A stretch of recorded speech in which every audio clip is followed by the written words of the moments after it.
बहुत समय पहले की बात है। एक गांव में सोमदेव का छोटा सा परिवार रहता था। सोमदेव अपने दोनों बेटे और अपनी बड़ी बहू के साथ रहता था। सोमदेव की एक गाय थी जिसका नाम रानी था। सोमदेव को राम रानी से बहुत लगाव था क्योंकि उसने उसे बहुत छोटे से ही पाला था। सोमदेव की बड़ी बहू चंपा को अपने ससुर और देवर के साथ रहना बिल्कुल भी पसंद नहीं था। एक दिन चंपा किशन से बोलती है, सुनो जी, मैं तो इस बुढ़े से तंग आ गई हूँ। पता नहीं इन दोनों बाप बेटे से कब मेरा पीछा छूटेगा। क्या हुआ भाग्यवान, तुम इतना गुस्सा क्यों कर रही हो? क्या हुआ है? आपको दिखाई नहीं देता क्या? मुझे तो इस घर की नौकरानी ही बना के रख दिया है। आप अपने बूढ़े बाप से कुछ कहते क्यों नहीं? उस बूढ़े ने तो जीना मुश्किल कर रखा है। क्या मैं उसकी नौकर हूँ जो दिन रात उसके अंधे बेटे और उसकी बूढ़ी गाय की सेवा करूं? बहू, अरे ओ चंपा बहू, क्या बहू, आखिर तुम कर क्या रही हो? देखो मेरी रानी अभी तक भूख से चिल्ला रही है। अभी तक ऐसे घास क्यों नहीं डाली? आ रही हूँ, क्या हुआ? क्यों गला फाड़ रहे हो?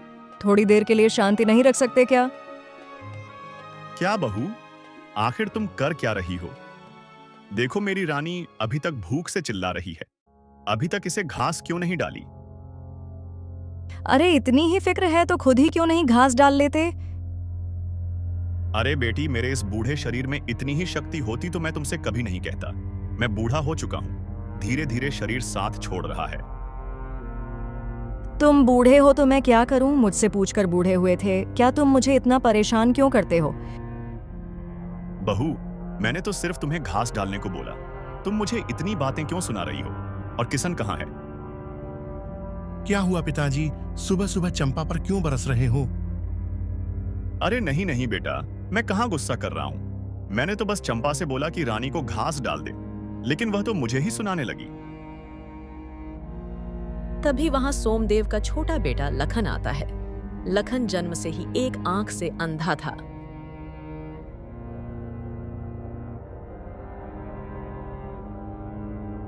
क्या हुआ पिताजी, सुबह सुबह क्या बात हो रही है? क्या बेटा, तू इतनी सुबह सुबह कहाँ गया था? पिताजी, मैं रानी के लिए घास लाने गया था। अरे किशन, तुझे शर्म नहीं आती है क्या जो लखन से ऐसी हालत में भी काम करवा रहा है? इसे वैसे ही एक आंख से दिखाई नहीं देता। अगर इसे कुछ हो जाता तो? अरे पिताजी, इसे एक आंख से तो दिखाई देता है ना। थोड़ा काम कर लेगा तो मर नहीं जाएगा। भैया सही कह रहे हैं पिताजी, आप मेरी चिंता मत कीजिए, मैं ठीक हूँ। आप जाकर नहा धो लीजिए, तब तक मैं रानी को घास डालता हूँ। सोमदेव को अपने छोटे बेटे लखन की बहुत चिंता होती थी क्योंकि उसका बड़ा बेटा और बहू लखन को बिल्कुल भी पसंद नहीं करते थे। इसीलिए सोमदेव चाहता था कि उसके जीते जी लखन की शादी एक बहुत अच्छी लड़की से हो जाए।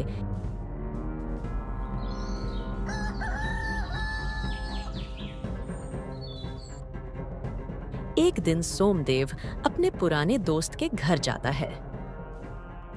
क्या हुआ सोमदेव, आज मेरे घर कैसे आना हुआ? रामलाल, मैं तुम्हारे पास अपने बेटे लखन के विवाह के संबंध में बात करने आया हूं। मैंने सुना है कि तुम अपनी बेटी के लिए अच्छा सा घर परिवार ढूंढ रहे हो। हाँ सोमदेव, मैं अपनी बेटी राधा के लिए अच्छा सा घर परिवार ढूंढ रहा हूँ। अच्छा घर मिलते ही मैं अपनी बेटी की शादी कर दूंगा। रामलाल, मैं सोच रहा था कि हमारी इतनी पुरानी दोस्ती को क्यों ना हम रिश्तेदारी में बदल लें। आप क्या कहना चाहते हैं? सोमदेव भाई, मैं समझ नहीं पाया। अरे भाई, तुम अपनी बेटी के लिए अच्छा सा लड़का ढूंढ रहे हो, पर मैं अपने बेटे के लिए अच्छी सी लड़की देख रहा हूं। तो क्यों ना तुम अपनी बेटी की शादी मेरे बेटे से करा दो। हाँ, क्या कह रहे हो? कहाँ मेरी बेटी रूपवती और कहाँ तुम्हारा वह काना बेटा? ऐसा मत बोलो रामलाल, मेरे बेटे में भला क्या कमी है? क्या कमी है? उसकी कमी तो पूरा गांव जानता है। तुम्हारा बेटा काना है भला। मैं अपनी इतनी सुंदर बेटी का विवाह तुम्हारे काने बेटे से क्यों करूंगा? भले ही मेरा बेटा एक आंख से अंधा है, मगर तुम देखना रामलाल, मैं अपने बेटे का विवाह बहुत सुंदर कन्या से करूंगा।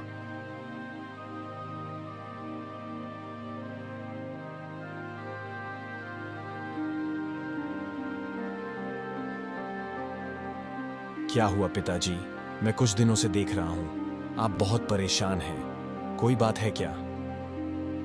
बेटा लखन, मैं बस इतना चाहता हूं कि मेरे जीते जी तेरा विवाह एक अच्छी कन्या से हो जाए। अगर मुझे कुछ हो गया तो पता नहीं तेरा क्या होगा। अरे पिताजी, ये सब बातें छोड़िए और आराम कीजिए। मैं भी खेतों की तरफ जा रहा हूं। इतना कहकर लखन वहां से चला जाता है।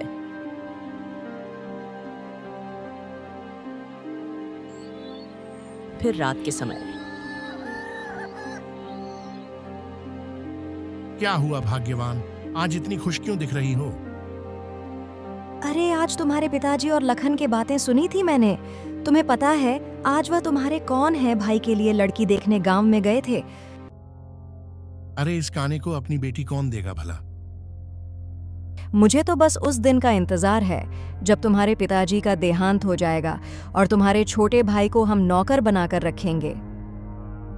हाँ भाग्यवान, पिताजी की जायदाद तो हमने चालाकी से हड़प ही ली है। अगले दिन लखन रानी को लेकर जंगल में घास चढ़ने के लिए जाता है। रानी, तू यहीं आसपास ही रहना, कहीं दूर मत जाना। मैं यहीं पर पेड़ के नीचे बैठा हूं।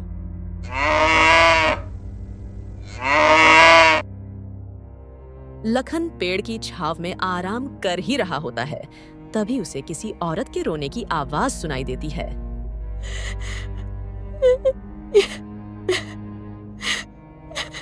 अरे ये इतने घने जंगल में कौन रो रहा है भला?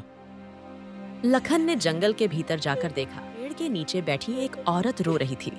लखन को यह सब थोड़ा अजीब लगा और उसने उस औरत से कहा, अरे सुनो, तुम क्यों रो रही हो?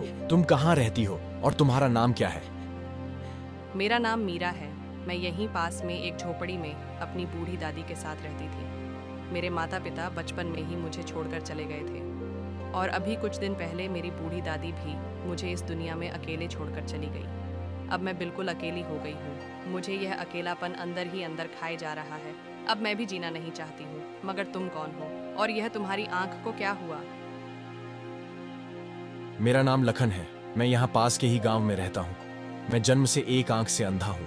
मीरा, मैं तुमसे एक बात पूछना चाहता हूँ। हाँ हाँ, पूछो ना। मीरा, तुम मुझे बहुत पसंद आई। क्या तुम मुझे जैसे काने से विवाह करना चाहोगी? मैंने भी तुम्हारी तरह दयालु और अपनी जान की फिक्र, बिना दूसरों की मदद करने वाला इंसान नहीं देखा। मैं तुमसे विवाह करने के लिए तैयार हूँ। फिर क्या था, इसी तरह से मीरा और लखन विवाह कर लेते हैं। विवाह करने के बाद दोनों अपने घर जाते हैं। पिताजी बाहर आइए। ये देखिए पिताजी, मैं किसे लेकर आया हूँ। क्या हुआ बेटा? और यह लड़की कौन है? पिताजी, यह लड़की कोई और नहीं, आपकी बहू है। क्या कह रहे हो देवर जी? मुझे कुछ भी समझ में नहीं आ रहा है। फिर लखन ने सभी को पूरी बात बताई। बेटा लखन, तुम दोनों की जोड़ी तो बहुत अच्छी लग रही है। यह चंपा, बहू, तुम खड़ी खड़ी देख क्या रही हो? अंदर जाओ और आरती की थाली लेकर आओ। स्वागत करो मेरे बच्चों का। खबरदार, जो मेरे घर में अपने काले कदम रखे तो। भाभी, आप ये क्या कह रही हैं? और नहीं तो क्या, पता नहीं किस डायन से शादी कराए हो ना। इसके घर का पता है और ना इसके खानदान का। चंपा बहू, ये तुम क्या बोल रही हो? ये घर की बहू है भला, ये घर में क्यों नहीं आएगी? इस घर पर जितना तुम दोनों का हक है उतना ही इन दोनों का भी है। पिताजी, लगता है आप भूल रहे हैं कि आपने आपकी पूरी संपत्ति मेरे नाम कर दी थी। किशन, यह तू ठीक नहीं कर रहा है। मैंने तुझ पर बहुत भरोसा करके सारी संपत्ति तेरे नाम की थी। पिताजी, आपने हमारी आधी से ज्यादा संपत्ति लखन के इलाज में उड़ा दी, इसीलिए लखन का हिस्सा तो उसे पहले ही मिल चुका है।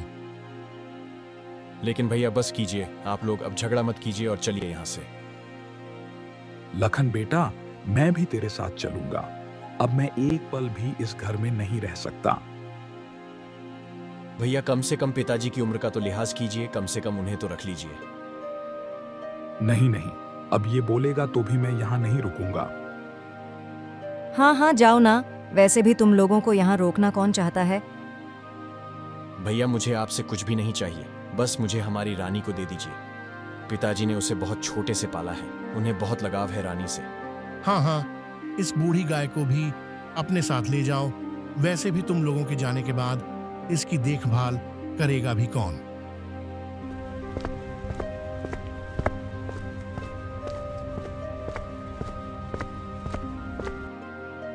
अरे वाह, यह तो एक तीर से दो निशाने हो गए। तुम्हारा भाई तो अपने साथ साथ तुम्हारे बूढ़े बाप को भी ले गया। हाँ भाग्यवान, अब तो यही देखना है कि यह लोग जाते कहाँ हैं। इधर यह तीनों जंगल में एक पेड़ के नीचे बैठे हुए थे। मुझे माफ कर दो मीरा, मुझे तो लगा था कि तुमसे विवाह करके मैं तुम्हें अच्छी जिंदगी दे पाऊंगा। अजी ऐसा मत कहिए, मेरी ही किस्मत खराब है जो मेरे कारण आपको और पिताजी को घर से बेघर होना पड़ा। अरे नहीं भाग्यवान, इसमें तुम्हारी कोई गलती नहीं है। मुझे माफ करना बेटा, आज मेरी गलती के कारण तुम दोनों को घर से बेघर होना पड़ा। अरे नहीं पिताजी, आप यह कैसी बातें कर रहे हैं। मगर पिताजी मुझे समझ में नहीं आ रहे कि अब हम कहाँ जाएंगे, और हमारे साथ तो हमारी रानी भी है। आप लोग इसकी चिंता मत कीजिए, हम तीनों मेरे घर जाएंगे। तुम्हारे घर? हाँ मेरे घर। मैंने आपको बताया था कि मैं इसी जंगल के एक झोपड़ी में रहती हूँ। हम तीनों और रानी वहीं रहेंगे। लखन बहू बिल्कुल ठीक कह रही है, हमें वहीं चलना चाहिए। ठीक है पिताजी। इतना कहकर वे सभी मीरा की झोपड़ी की ओर चले गए। यही है मेरी छोटी सी झोपड़ी, यहीं पर मैं और मेरी बूढ़ी दादी रहा करती थी। मीरा, हमें रहने के लिए छत तो मिल गई है, लेकिन हम लोग खाएंगे क्या? हमारे पास तो कोई रोजगार भी नहीं है। मेरे बच्चों, तुम लोग बिल्कुल भी चिंता मत करो। तुम लोग जंगल से कुछ मिट्टी ले आना, हम लोग मिट्टी की घड़े बनाकर बेचेंगे। मेरे दादा परदादा मिट्टी घड़े बनाकर बेचते थे, इसलिए मुझे भी थोड़ी बहुत बनानी आती है। पिताजी, यह तो बहुत अच्छा उपाय है। ठीक है पिताजी, कल से हम ऐसा ही करेंगे।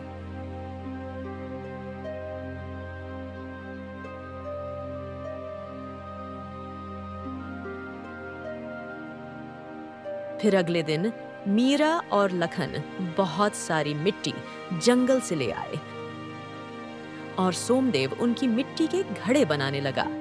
घड़े को बेचकर पहले दिन ही उनका काफी अच्छा मुनाफा हुआ है। इसी प्रकार उनके दिन खुशी से बीतने लगे। पिताजी, आप जो हमें घड़े बनाकर देते हैं वह तुरंत ही बाजार में बिक जाती है और हमें काफी अच्छा मुनाफा भी होने लगा है, तो बहुत अच्छी बात है। एक दिन जब मीरा और लखन घड़े बेचकर घर आते हैं, तब सोमदेव उन्हें कहता है, बेटा, हमारी रानी कहीं नहीं मिल रही, सुबह से ही पता नहीं कहाँ चली गई। पिताजी, आप बिल्कुल भी चिंता मत कीजिए, मैं रानी को ढूंढ के लाता हूँ। मैं भी आपके साथ चलूंगी, आप चिंता मत कीजिए, वो मिल जाएगी। फिर वे दोनों राम को ढूंढने जंगल के भीतर चले जाते हैं। अरे ओ रानी, पता नहीं मेरी गाय कहाँ चली गई। थोड़ी ही दूर चलने पर उन्हें मूर्ति दिखाई देती है। मूर्ति पूरी तरह से धूल से ढकी हुई थी। मीरा, ये देखो जरा, देखने में तो ये किसी तपस्वी की मूर्ति लग रही है। अजी देखिए तो इस मूर्ति पर कितनी धूल जमी हुई है, अगर हम इसे साफ कर देंगे तो ये और भी अच्छी दिखेगी। इतना कहकर लखन और मीरा मूर्ति की साफ सफाई कर देते हैं। अरे मीरा, देखो तो ये मूर्ति कितनी सुंदर लग रही है। अचानक से मूर्ति में से तेज प्रकाश निकलता है और उसमें से एक साधु बाबा प्रकट होते हैं। किसने मेरी इतने साल की तपस्या भंग कर दी? तपस्या? कैसी तपस्या साधु महाराज? हम तो बस इस मूर्ति की सफाई कर रहे थे। हाँ साधु महाराज। कैसी सफाई? ये तुम लोग क्या कह रहे हो? मुझे कुछ समझ में नहीं आ रहा है। साधु महाराज, हम तो यहाँ अपनी गाय को ढूंढने आए थे, तभी हमें यह मूर्ति यहाँ दिखाई दी। लेकिन मूर्ति पर बहुत सारी धूल जमी हुई थी, तो हमने सोचा कि इसकी सफाई कर दें। बच्चों में 10 साल से इस मूर्ति के अंदर तपस्या कर रहा था, लेकिन तुम लोगों के छूते ही मेरी तपस्या भंग हो गई। हमारे कारण आपकी सालों की तपस्या भंग हो गई, हमें माफ कर दीजिए साधु महाराज। हाँ बाबा, हमारा ऐसा कोई इरादा नहीं था, हमें क्षमा कर दीजिए। अरे नहीं मेरे बच्चों, तुम्हें माफी मांगने की कोई जरूरत नहीं है। इसमें तुम दोनों की कोई गलती नहीं है। आज के इस जमाने में कोई भी बिना मतलब के काम नहीं करता, लेकिन तुमने तो निस्वार्थ भाव से इस मूर्ति की सुंदरता बढ़ाने के लिए इसकी सफाई की है। मगर तुम दोनों कौन हो और यह तुम्हारी आंख में क्या हुआ है? महाराज, हम इसी जंगल में एक छोटी सी झोपड़ी में अपने पिताजी के साथ रहते हैं। मैं जन्म से ही एक आंख से अंधा हूँ। हमारी गाय इस जंगल में कहीं खो गई है, इसलिए हम उसे ढूंढने यहाँ आए थे। लेकिन बेटा, तुम इस जंगल में क्यों रहते हो? साधु महाराज, हम यहीं पास के गांव में रहते थे। इस प्रकार से लखन पूरी बात उन्हें बताता है। तुम्हारी कहानी सुनकर मुझे बहुत बुरा लग रहा है। भला कोई ऐसे अपने पिताजी और छोटे भाई को घर से निकलता है? क्या तुम देखना, तुम्हारे बड़े भाई का कभी भला नहीं हो सकता। तुम दोनों मांगो, मुझसे जो भी तुम्हें चाहिए, मैं तुम्हारी हर इच्छा पूरी करूंगा। हमें कुछ नहीं चाहिए साधु महाराज, मैं तो हर दिन बस भगवान से यही मांगती हूँ कि मेरे पति की आंख ठीक हो जाए। इतना सुनते ही साधु महाराज एक मंत्र पढ़ने लगते हैं और थोड़ी देर बाद लखन की आंख ठीक हो जाती है। उसे दोनों आंखों से दिखने लगता है। भाग्यवान भाग्यवान, देखो मुझे दोनों आंखों से दिखाई दे रहा है। अरे हाँ साधु महाराज, मैं आपका यह उपकार जिंदगी भर नहीं भूलूंगी। मांगो बेटी, तुम्हें और क्या चाहिए? साधु महाराज, अब मुझे कुछ भी नहीं चाहिए। मेरे पति की आंखें ठीक हो गई, यही मेरे लिए सबसे बड़ी खुशी की बात है। मगर मैं तुम्हें कुछ देना चाहता हूँ। महाराज फिर से मंत्र पढ़ते हैं और उनके आगे 4 सोने से भरे घड़े प्रकट हो जाते हैं। ये सभी सोने से भरे मटके तुम्हारे हैं? क्या सच में ये सभी सोने से भरे मटके हमारे हैं? लेकिन हम इसे नहीं रख सकते हैं साधु महाराज। जब कोई बड़ा खुशी खुशी उपहार दे रहा हो तो सच स्वीकार करना चाहिए। तुम दोनों का मन बहुत ही निश्चल है, इसलिए मैं तुम दोनों को यह उपहार स्वरूप दे रहा हूँ। आपका बहुत बहुत धन्यवाद साधु महाराज, आपने तो हमारा जीवन ही बदल दिया। नहीं मेरे बच्चों, तुम दोनों का भाग्य तुम्हारे अच्छे कर्मों ने बदला है। ठीक है, अब मैं चलता हूँ। मेरा आशीर्वाद हमेशा तुम दोनों के साथ रहेगा। इतना कहकर साधु महाराज वापस अपनी मूर्ति में चले जाते हैं। पिताजी सही कहते हैं मीरा, हमें सिर्फ अपने सही कर्म करने चाहिए। फल ऊपर वाला जरूर देता है, लेकिन हम इतने सारे धन का क्या करेंगे मीरा? हम अपनी जरूरत जितना ही सोना रखेंगे, बाकी गरीबों में बांट देंगे। ये देखो, हमारी रानी भी आ गई। फिर मीरा और लखन घर जाकर पूरी बात सोमदेव को बताते हैं। देखा तुम दोनों ने, जो व्यक्ति किसी के साथ बुरा नहीं करता, उसके साथ कभी बुरा नहीं होता। फिर उसी गांव में घर बनाकर तीनों खुशी खुशी रहने लगते हैं और जब भी किसी को धन की जरूरत होती है तो उसकी मदद जरूर करते हैं। इस प्रकार यह कहानी खत्म होती है। कहानी अच्छी लगी हो तो वीडियो को लाइक और चैनल को सब्सक्राइब जरूर करें।